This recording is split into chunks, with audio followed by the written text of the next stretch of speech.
President Barack Obama once again center stage at a Democratic National Convention.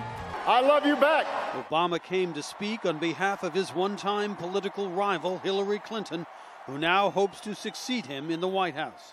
But first, the president set his sights on Republican Donald Trump. He's just offering slogans, and he's offering fear.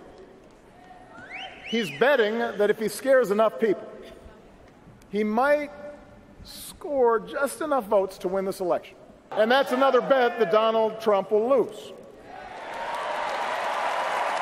And the reason he'll lose it is because he's selling the American people short. In making the case for Hillary Clinton, Obama said no one was ever better prepared to be president or to bring the country together. This year, in this election, I'm asking you to join me to reject cynicism and reject fear, and to summon what is best in us to elect Hillary Clinton as the next president of the United States and show the world we still believe in the promise of this great nation. That was followed by a passing of the torch moment that sent delegates into a frenzy of celebration. Democrats also paid an emotional tribute to Vice President Joe Biden, and Biden wasted little time in tearing into Trump. A man who seeks to sow division in America for his own gain and disorder around the world. A man who confuses bluster with strength. We simply cannot let that happen as Americans. Also Wednesday, Democrats formally nominated Virginia Senator Tim Kaine to be Hillary Clinton's vice presidential running mate. And Kaine signaled he is ready for a tough campaign ahead. Our nation, it is just too great to put it in the hands of a slick-talking, empty-promising, self-promoting one-man wrecking crew.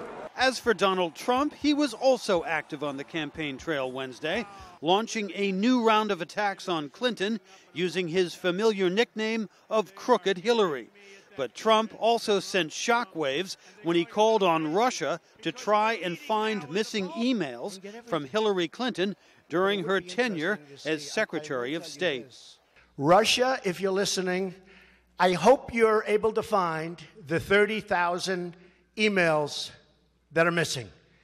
I think you will probably be rewarded mightily by our press. Trump's comments sparked a fierce reaction from speakers at the Democratic Convention, including former Defense Secretary Leon Panetta, and from former Undersecretary of State Nicholas Burns, who spoke to VOA. It's un-American. It's a betrayal of our interests and values. It's extremely unwise for Trump to say this. Democrats now look forward to what for many will be the highlight of the week, Hillary Clinton's historic acceptance speech on Thursday as the first woman presidential nominee of a major U.S. political party. Jim Malone, VOA News, at the Democratic National Convention in Philadelphia.